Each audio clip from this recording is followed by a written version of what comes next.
please remember to like, subscribe and comment, as we love to hear back from our viewers. Also, if you enjoy our videos, please consider becoming a patron of our show through Patreon and or GoFundMe. Links are listed below the video in the description.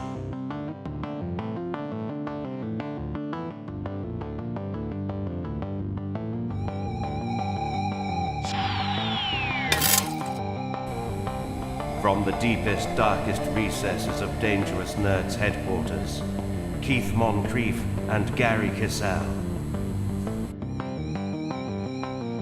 Hey guys, it's Keith and Gerry, and we're here with Pop Culture Minefield. Boom. And it's the show where you're guaranteed to know that we're completely naked from here down. Thanks, Ma. It's so breezy. Anyway, we're going to be talking about some really cool stuff this week that we find cool, so we're assuming you guys as nerds will also find it cool. First, before we start, we have no big news updates on Keith's end, so I'm just going to throw out a happy birthday to Barry Branscombe, a comic book industry pro friend of mine. So happy birthday, Barry. You're getting old. So, first, on the notes is we're going to be talking about a new Quartermass from Hammer and Legendary. Yeah, Legendary Pictures and Hammer Films is putting out a new version of Quartermass. For all you kids out there, Quartermass is basically partially responsible for the X-Files, Doctor Who, and of course, one of my favorite, Fringe. So, if you know any of those, you wouldn't have that without Bernard Quartermass. Yeah, because the main character was originally the one that I saw was Brian Dunleavy, and he played him in 2 or 3 films. Yeah, and then of course there was the film that I saw first, actually, Million Miles to Earth. Yeah, and I can't remember the English actor that played him in that, but that movie scared the poop out of me. But the character of Quartermass inspired Doctor Who as well, and it was a big influence on how they created that character in the first season. So, but this is exciting. So, who's in charge of this? Right now, I don't have the exact name of who's in charge, but the very fact that we're getting Quartermass now, I mean, that's exciting. Now, are we going to be doing this as a series, or are they going to do it as a film? Film for right now. That's still exciting. They could do both. Quartermass is one of those properties where you could get away with doing both. In fact, I think Quartermass is definitely also responsible for inspiring the Fantastic Four comics. I wouldn't be surprised at all, because thematically they're all so similar. Yeah. The thing, because like I'm going to say the Quartermass himself was this great scientist genius that had to constantly figure out ways to save the Earth. Yes. And so Reed Richards obviously is inspired from that character if you know the original comic books. But I don't know. I'm really engaged. Not to be that guy, but I wouldn't mind to see Idris Elba as Quartermass, because he's the perfect kind of actor.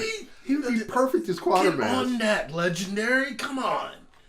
Because he's at the right age. Yes. And he has that same acting style from all the actors who played him previously. I don't know. It's just that it's because I'm an Idris Elba fan, but the fact is I think that he is perfect for that kind of role. Oh, and James Bond. See, I didn't even think of. That's why he's doing the show, folks. Ideas like that. Idris Elba.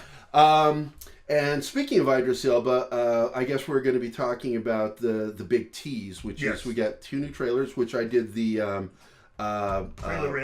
trailer reaction to, which was the Fast and Furious presents Hobbs and Shaw, otherwise known as Hobbs and Shaw. It should just be Hobbs and Shaw. Yeah, I call it Hobbs and Shaw, a Fast and Furious story. Yes, there you go, like Star Wars. There you go. And I'm so tickled by that trailer. Everything about it. I mean, you called it Big Dumb Fun. Big Dumb Fun. It's just check your brain at the door. You got 2 great action stars who are good also at comedy. Because I never thought Statham could do that. Yeah. He's funny. Yeah. And of course The Rock, is funny. The chemistry they have together, I mean, come on. This was bound to happen. You know it's going to be good. And then the villain, Idris Elba again. The only thing that kind of threw me a little bit is the necessity of him being a supervillain. Like, he physically is altered. He's mutated. Yeah. And I thought, I know why you're doing this, because who the hell is going to beat the shit out of The Rock and Jason Statham? You know?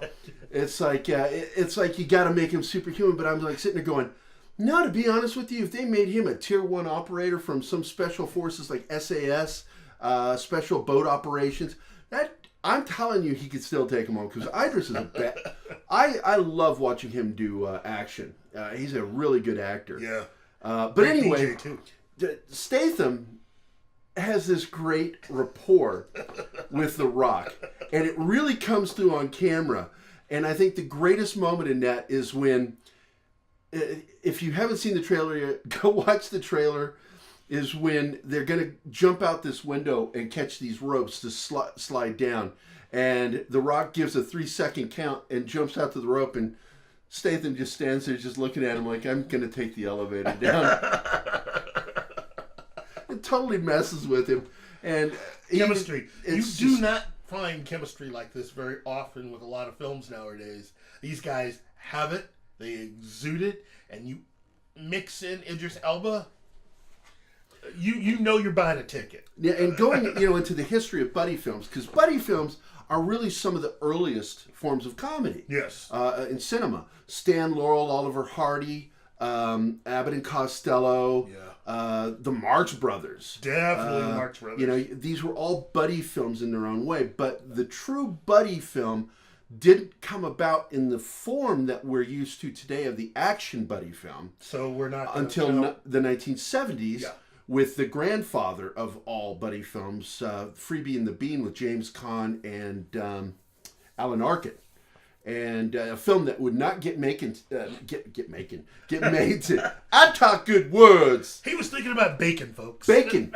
That's it. I love bacon and beans. But it's a film that wouldn't get made today because Alan Arkin is playing the part of a Hispanic cop, and everything that James Caan says to him throughout the film is so racist.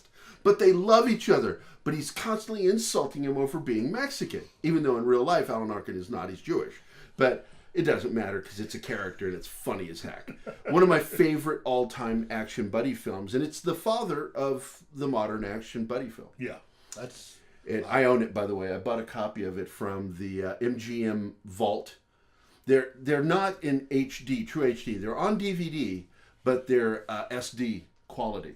Really? Because they're Vault films. They've not been cleaned up or fixed for modern viewing like on Blu-ray. Just run out and pick it up, kids. Well, only place I've ever been able to find it is on Amazon.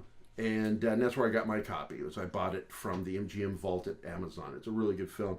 And if you want to see the movie that started the cop buddy action films, genre, that's the movie. It's a whole genre to itself. Yeah. Buddy cop films. And this film is that too. It's a buddy cop film. Even though technically they're not cops, they are cops. They're playing cops. They're fighting a bad guy. And they've been hired by the government to go take this guy down. And Elba, and there's not a lot of scenes. He actually does something. I'd made fun of it in my review of the trailer before seeing it. Is like, that he would say bad guy. And he says it. They're like, who are you? And he goes, the bad guy. And I'm like, oh my God, he actually says it. That is so awesome. You know what? Idris Elba's kind of like, for you kids today, he's the modern day equivalent to, say, Sean Connery. He has that kind of presence. He does. He has a gravitas, because Luther is where I first discovered watching him. Yeah. And I am a fan of that series. And I'm hoping that the end of this season, because I watched, I marathoned, sat and watched all of them like one afternoon. Mm-hmm. And I'm like, I hope this isn't the end of Luther.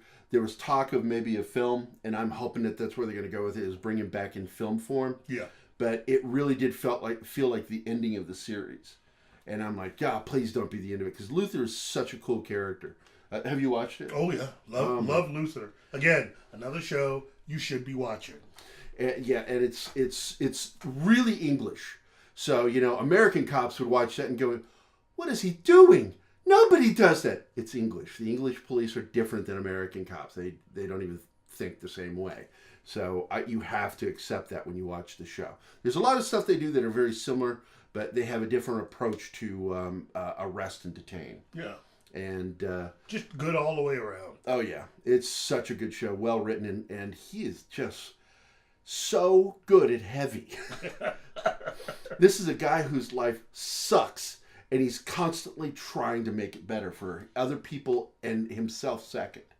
And it works. It just works. And you don't want to be friends with him because the odds are you're either going to go to prison or be killed. I like his coat. Then, of course, the other thing that was a big tease this week is Margot Robbie dropped her little teaser for Birds of Prey. Yes, all-star cast. This is going to be fun, kids. You know, this one's also going to be, I don't know if it's going to be big dumb fun. It'll be fun. And everybody looks like they're having a good time. Plus, you know... Yeah, because they've been releasing a lot of behind-the-scenes photos. Yes. And they look like they're just having a blast. Oh, and they're going to use a Batman villain that I've always wanted to see on the big screen. They're going to be using Black Mask. Yeah, and who's the other villain that they said is going to be in it? Black Mask is the main one, but they had another sub-villain that I saw pictures of. It doesn't matter. It's going to be Black Mask. Yeah, so, Black Mask. You know, great cast, though. Check it out if you haven't seen the teaser trailer. Yeah, and hopefully we'll see a real trailer for it soon. And with that being said, though, to go on to something else, which will tie into something else we're going to be talking about, which is the second Suicide Squad. Mm-hmm.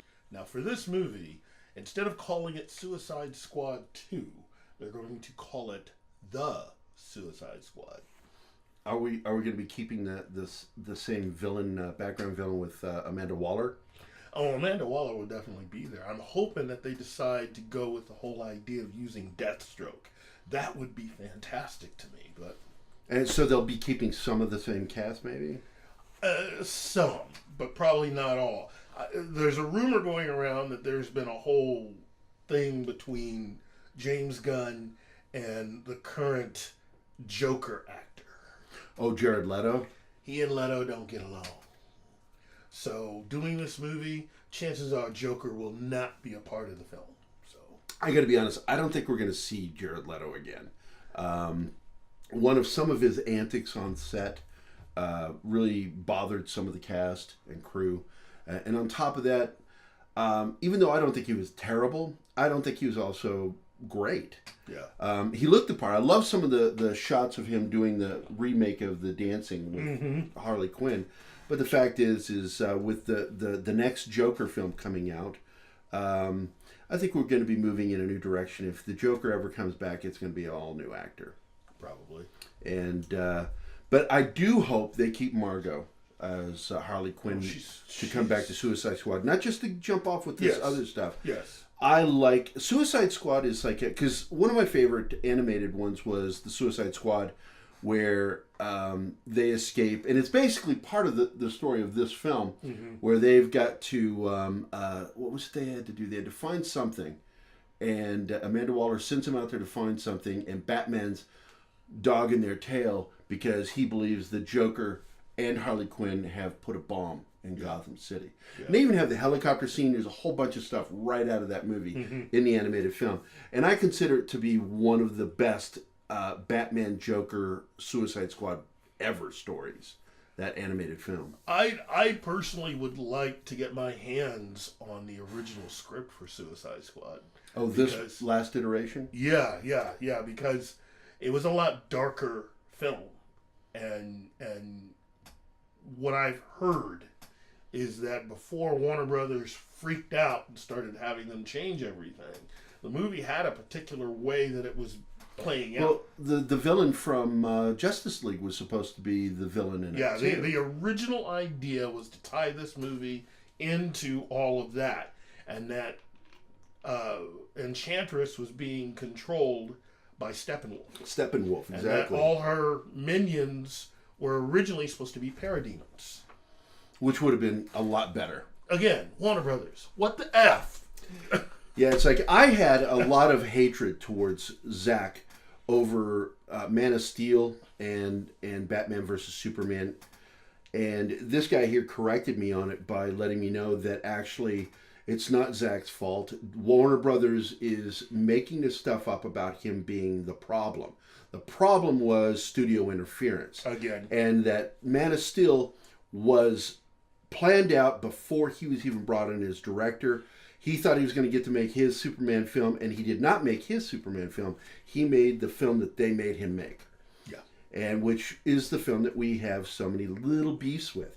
Don't get me wrong, there's a lot of good stuff in it, but there's a lot of stupid stuff that was very anti-Superman. Yeah. That didn't belong in there. I think overall, if Warner Brothers had gotten their act together and knew what they wanted to do, and had gotten a filmmaker that was more in line with what they were thinking, rather than allowing Zack to continue on thinking that he was actually going to be able to make really everything in connection to Superman, which was really his main purpose. His original hiring had everything to do with Superman, but not with everything else. They just sort of gave him everything else because he was the only one doing anything at that point. So his job was to help introduce the characters of the DC universe, but he wasn't responsible for all the other characters. In other words, the plan was always to bring in another director and producer and writers to make the Batman movie, to make the Wonder Woman film and the Aquaman movie and the Flash and the Cyborg movie. His only thing was just Superman. That was it. That was the only thing he was responsible for, but he had to lay the groundwork. And given now what Kevin Smith had to say about it, Justice League being 3 films, and how... Yeah, you were talking about that the other day. Yeah, that just blows my mind, further proving that Kevin Tsujihara and the executives, wow, guys, you blew The it. cool part to me was when you said that 3rd film was supposed to finally show that apocalyptic Mad Max world. Yeah, that was supposed to be what... I just got goosebumps just mentioning it. It was like, oh my god, that would have been so cool. At the end of the first movie, the Justice League were going to see Darkseid, and they were going to go to Apocalypse and fight Darkseid on Apocalypse. They were going to get their butts handed to them. They were going to get defeated badly, and Darkseid was always the middle film. Yes, like Empire. And then, so because they were defeated, Darkseid and the Parademons were going to launch an attack and basically take over Earth. And that's what the 3rd movie was going to be. And basically, you were going to get all these characters. And what I've been hearing is it was also going to be a way for Zack Snyder to help introduce other characters, but in versions as you've seen them kind of in certain video games. Yes. Yeah, okay.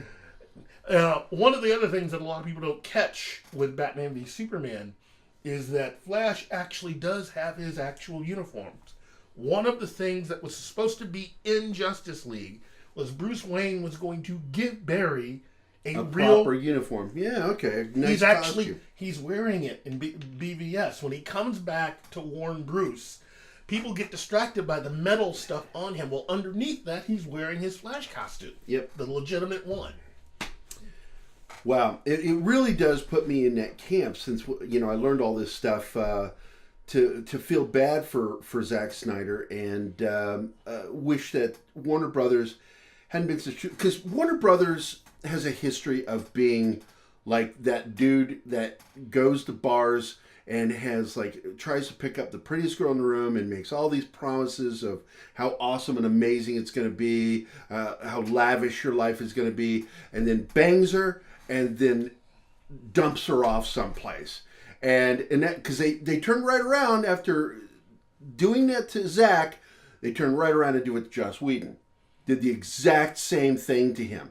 And they did it with not even a whole movie. It was like part of one movie. That wasn't the first time that it's happened even to somebody connected to Superman.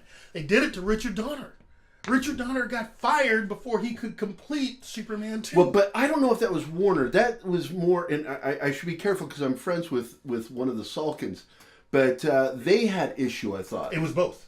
It was both. They were in contact with the Warner executives, and they weren't happy with the visual effects and nothing coming together. So as far as Warner was concerned, it was a lot of money being spent on something that was going to completely fail. And the Sulkines kind of sort of felt the same way, but also different, because they were thinking that the movie should have been a little funnier. They wanted it to be more accessible. Kind of sounds familiar, doesn't it? Yeah. Well, Okay. I wanted to throw a point in on that. Yes. Which is, they turn around and they bring in Dick Lester or Richard Lester, who had been shadowing on the movie. Yeah. That's one of Richard Donner's pet peeves to this day. He has never heard from Richard Lester to apologize for that. The dude was brought in to basically take over the entire time. They knew they were going to get rid of him. It was such a shitty thing to do. And I love Richard Lester. Mm-hmm. I'm a big fan of his Musketeer films. I'm a huge fan of the stuff he did with the Beatles. And I know you are too. Yes. And it's just, it was such a shitty thing to do. And I always thought it was the Salkins that did it. I didn't know that Warner played a part. It was both. Because the Sulkins being a producer means that you are constantly in contact with the studio executives. And so they were hearing from them, and the Sulkins had their own reservations, and all of that combined to basically for both of them to move forward and say, hey, look, the first movie's doing really well, but you won't have to come back to work. Yeah. Hey, I hope you guys are taking notes, because there will be a test at the end of this. Moving on. Yes. We all know, I'm sure everybody has heard about the infamous post by Anson Mount. I personally am, even though we both have great issues with Star Trek Discovery, but it's much ado about nothing. I don't think he had a single thought. I don't think it has anything to do with that he knew something about there not being a third season. I think he was just being silly. He saw a sign and made a joke and posted it online. Mm-hmm. And people are turning it into something it's not. And I love how he responds about internet trolls. It's like, it's true. Although I like a lot of those trolls. Mm-hmm. I think they're funny. But I think they're all making just a big thing out of absolutely zero. Yeah. But that doesn't mean that there isn't an issue with that show. And one of the things that we talked about previously with Anson is that as good as he is as Pike, he's kind of a background character. He's not really allowed to flesh out as a real character. Yeah. And it's one of my pet peeves about the entire Star Trek Discovery. Michael Burnham is is really the one person for whom everything revolves around. And that's not bad. No, it's not. But she's a good character. You're taking already established characters and you're changing them to fit the narrative that Michael Burnham is actually smarter than everybody else on the show, including Spock, Pike, and everyone else. And it's like, I have a problem with that, Yeah, she's the Wesley Crusher of Discovery. Yeah. But they don't have the brilliance to create a character to yell out, "Shut up, Wesley!" Yeah. And we don't have anybody doing it because really she drones on. I swear to God, I want to cut my wrist when she starts doing narration. It's just like, oh my God, will it ever stop? Well, it will once the lawsuit moves forward, and a lot of these characters are either gotten rid of or they're going to make tremendous changes to a lot of the characters that are going to be affected by the lawsuit. But, And the lawsuit we're talking about is the lawsuit from the G.A.M.E creator, yes. Tardigrade. Yes. They stole from him. It's clearly obvious. And they're trying to play we've got big lawyers, and they ignored him. And it was dumb. CBS is just a giant mountain of stupid. I don't know how they can breathe as a company. And this is the reason why they got problems with Netflix, because Netflix got roped into this lawsuit now because of CBS. They were duped. Netflix was completely duped by them. And I'm not saying that Star Trek Discovery doesn't have some merit. Yes. But it's got so many problems. And we were talking about it on the phone last night, is that, basically, we actually talk to each other as friends a lot. Stupid nerds. That CBS and Les Moonves and Alex Kurtzman, they impregnated all of the problems at the onset, which is why you're having such a problem still. Even though they've tried to make changes, basically it's like having I'm going to use this word, a shit cake covered with delicious icing. And you taste that icing, that's really tasty. And then you bite into it and you go, that's shit. That's Star Trek Discovery. And it's Brian Fuller look, Brian, I'm sorry for what happened to you, dude. He was wronged. Yeah, you were complete. Oh, geez, dude. Love all the actors on the show. Everybody's immensely talented. Yeah, I disagree with some people with the girl that plays Burnham. What's her name? Sonequa Martin Green. I like her. She was one of my favorite characters on The Walking Dead. She's incredibly talented. But she's wasted as this character.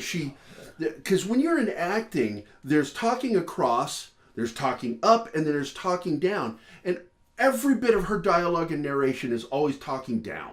Yeah. It's always going downward. And the current writers they got is killing the show. Alex Kurtzman, I mean, he wrote the pilot episode of season 2. Oh my God, it was so bad. Brian Fuller versus Alex Kurtzman. It's no contest. It's Brian Fuller. Okay, that's who you always go with.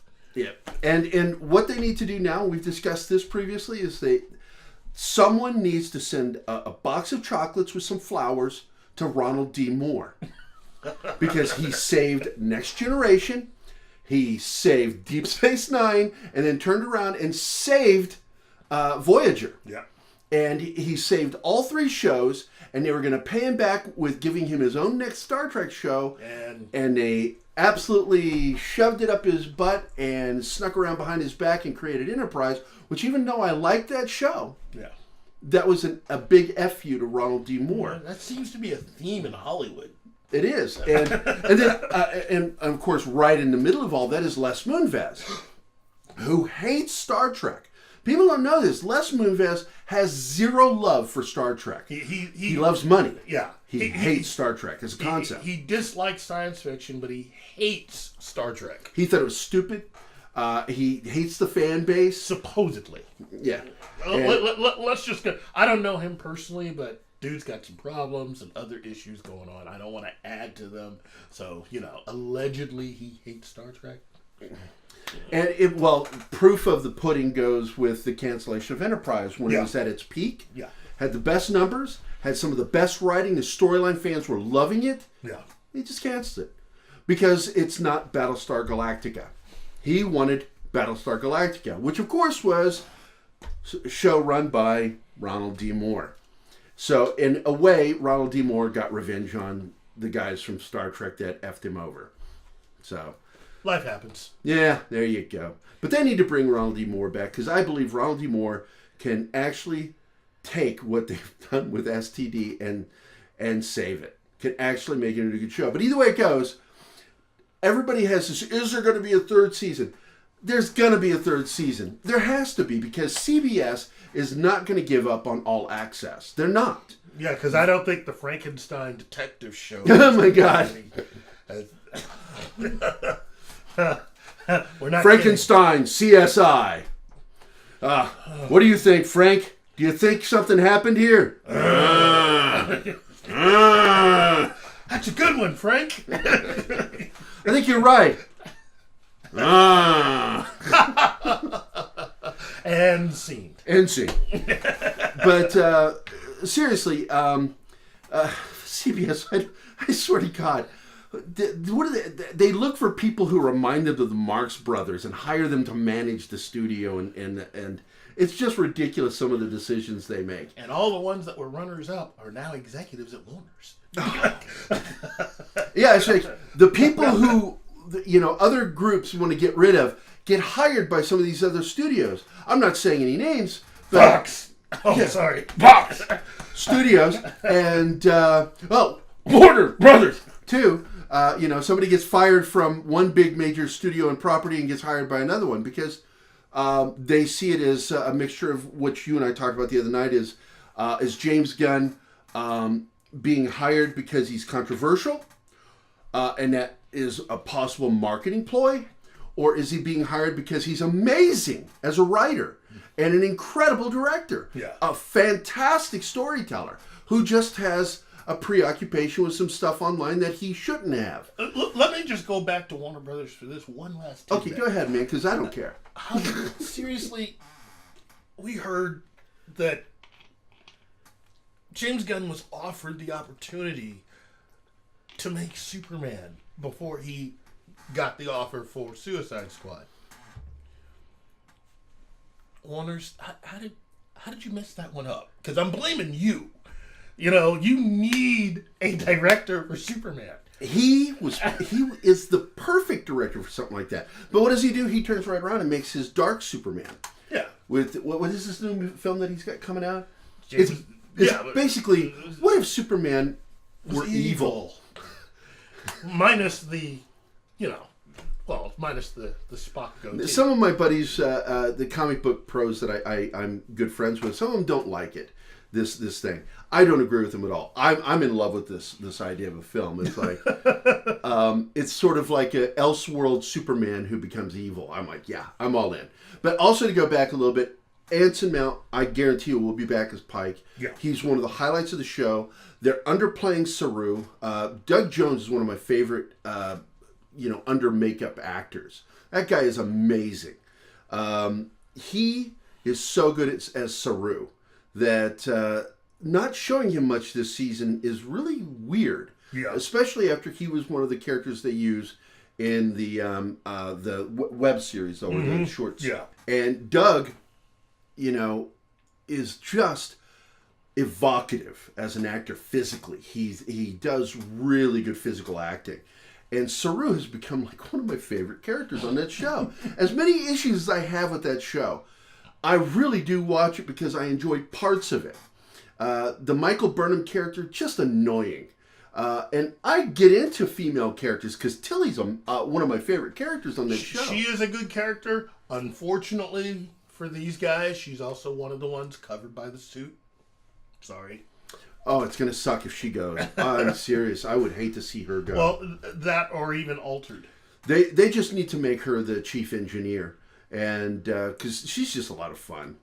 But going back, Anson Mount, I think, is a really strong actor, and they need to really use him more because this is like the missing time from before Star Trek, the original series. And they could have some fun with his character. But maybe they should even go back to the original idea of each season of Discovery would be a new crew, new stories, blah, blah, blah. Well, new portion of the universe. I mean, you completely change out everything and get introduced to a whole new set of characters. Yeah, because I would love to venture off with another ship not called Discovery. Brian Fuller had it right. You do a Star Trek version of American Horror Story. There you go. And you can have a lot of the same cast. That they can still be the same characters that are just, they come in. But it's like following different characters each season. I thought was a brilliant concept. It's something that you've not seen in Star Trek. But in this point, we could actually venture into some of the early adventures of Spock and Pike. Yeah. Before the events of The Cage. The Cage. Or even post The Cage, because he had adventures before Kirk took over. Yeah. We're talking about a decade. Holy crap, that's a whole lot of time. Yeah. So, and Anson Mount nails Pike. Yeah. He doesn't imitate him. He's not imitating him. He's doing his version of him. But he really has the character. Very positive, proactive, and says just the right things. He's just... I have problems with some of the scenes where he gets talked down to by his executive officer. Yeah. It's like, that would never happen. Coming from the military, I will tell you right now, you talk down to a senior officer in front of crew, someone's going to be smoked that day. And smoked in the military means they're going to be put into PT for an hour until their body doesn't work anymore. They will be made to do so many push-ups and setups that their body will collapse. That's what you do to somebody who talks down to a senior officer in front of crew. If she had taken that sidebar with him where nobody could hear what she was saying, it would have been fine. She was wrong. No matter what, she was wrong. Yeah. But it would have been fine, and he might not have said anything to her. He would have just corrected her. But instead, it was just such a weird scene. And they have little things like that. And the problem is you have somebody that should have been involved with this series that kind of got shuffled to the side is Nicholas Meyer. Yeah. Nicholas Meyer has a great working knowledge of the Navy. And he's the one who brought so many of the aspects of the Navy into the Star Trek movies. Mm-hmm. That was him. Yeah. He's the one who did that. Gene actually didn't like it until he saw what he was doing, and he says, now I like it. Yeah. And of course, Gene took a lot of credit for things that weren't his. So I love Gene, but Gene did not come up with every freaking great idea used in Star Trek. And Nicholas Meyer is the guy who brought the naval aspects of Star Trek into the show.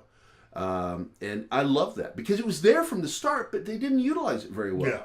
Yeah. Because even in the original series, you'd hear the whistle, the title of rank from yeoman, etc. All of that's from the Navy. Mm-hmm. So, and they had obvious ranks and stuff, but they just didn't really utilize it well. Nicholas Meyer changed it. So let's move on. Are we going to talk about Big Rumor Day? This is just a little thing, but it looks like another person's being talked about for the role of James Bond, and it's actor Richard Madden. Madden? Oh, yeah. my. The eldest Stark child from Game of Thrones. That's interesting. He would be very interesting in that role. What was he just did a series for the Bodyguard. Bodyguard. Yeah. Oh my God, I love that. Yeah. I was so glad they put it on Netflix. Yeah. I'm Watch pointing it. there because Netflix is always on my TV. Yeah. You need to watch that. Bodyguard's a really good show, and it has one of the most intense battles in the streets of London I've ever seen in anything. Where he and his I forget what they call him, the bodyguard's primary subject of protection, get trapped in a car by a sniper. And that's where we're going to leave you. It's we want you to watch it. because you need to see it. Yeah. It's horrifying. But he's up for James Bond? That is the rumor, and I wouldn't be opposed to that. Because I still want Idris Elba. I think he would be perfect. And I love that photo of Idris Elba at the awards ceremony with Daniel Craig. And they're kind of giving each other funny looks. That cracked me up. That was such a cool picture because if he took it, I would be excited. But Madden, he's a good actor. And he's young enough to where they could reboot again. Because that's really kind of what they want to do. Each time that they bring an actor in, unlike Doctor Who, they want to bring an actor in that's under 40 so he can go through his late 30s into his 40s and have made a bunch of films and then do it again. Don't ever repeat what you did with Roger Moore where he's in his 60s playing James Bond. That doesn't work. It just was... View to a Kill was such an odd film. Christopher Walken was pretty cool and Grace Jones was wow.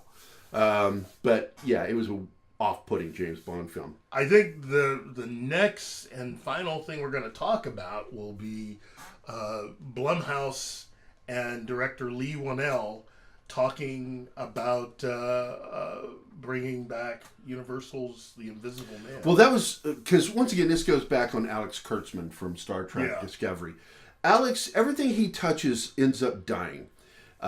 He really does have a form of the Midas touch. And he was the guy behind the whole Universal Monster reboot, the Dark Universe thing. And it was dead in the water from the get-go. The minute they did the Mummy and went in the direction they were going, how they couldn't see the blood in the water, I'll never know. That's because, once again, and I'm sure everybody agrees with me, that a lot of these executives are idiots that are in charge of these films or projects. Yeah. And this is actually a really smart move. To see Universal turning to someone like them is just a good sign of being smart because Blumhouse makes some good stuff. If they weren't going to do it with them, they should have turned it over to Hammer because a lot of people don't know this. Hammer actually was a sub-studio of Universal, which is why they were able to do the Hammer horror films of the 50s and 60s with Dracula, Frankenstein, The Mummy, and all that. They did those films as sort of remakes of the Universal films, and Universal released them in the United States. They were partners. A lot of people don't know that. But they really were. And, you know, Hammer would have been a good one to step in, but the fact is Blumhouse really is in the top of their game right now. So seeing them getting picked to do The Invisible Man is brilliant. And so you got anything to add on that? Nope. And the last thing I guess we're going to talk about, Outside of getting a nice drink from 1984, great arcade here in town, owned by a couple of friends of ours, and then of course I want to talk about Graham Nolan. Graham gave us our name, Pop Culture Minefield. Hi, Graham. Graham is just an amazing comic book artist and creator. He has a new project that's going to be launching in 3 weeks and 3 days, and we're going to put it on screen. And this is going to be something cool. It's the sequel to his first book, Monster Island. And Graham right now is down in Texas. He is at the, what is it called? North Texas Comic Book. Yeah, the North Texas Comic Book Show, and it's in Dallas. He's there right this minute. Hey, Graham. Love you, man. And Graham and of course, his longtime partner, Chuck Dixon, are the creators of Bane from Batman. And they're both good friends. My first comic book job was working with Chuck Dixon. So I've had an amazing comic book career. And those two have made my life so much better. So again, he's down in Dallas right now. If you got a chance, say hi to that guy. And with that, I guess we'll go ahead and sign off and get the heck out of here. Hope you enjoyed the show. I'm Keith. I'm Gary. This has been Pop Culture Minefield. Y'all come back.